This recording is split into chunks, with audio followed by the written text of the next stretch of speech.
মূলা 20 টাকা কেজি, ভোড়ল 30 টাকা কেজি, কুম্মা 30 টাকা কেজি, আস্তা কুম্মা 20 টাকা কেজি, কাইটা নিলে 30 টাকা কেজি, 2 কেজি নিলে 50, 1 কেজি নিলে 20 টাকা, 3 কেজি নিলে 50 টাকা, 6 কেজি 100 টাকা, কাঁচামরিচ 1 পা 30 টাকা, আধা কেজি 50 টাকা, 1 কেজি নিলে 80 টাকা।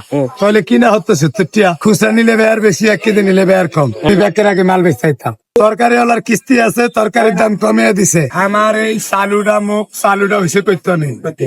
এই যে আমি বর্তমানে ইউটিউবার সাংবাদিক, এখন টেকেল দিয়ে একমাত্র আমার কাঁচামাল বেচার অভিজ্ঞতা তো নেই। এক লগে এক মুহূর্তের কথা কই না ফিলিয়া না এলিকে আমি এরম তাড়াতাড়ি কথা গুছিয়ে কইতে পারি। এটি আমার আগেরই করা। আমার গাড়ি আছিল এরকম একবারে সেম এরকম, সালের ভে মাইক 2টা থাকতো আর রেকর্ডিং করে দিতাম। কথা কইলে তো গলা ভাঙ্গে যেত।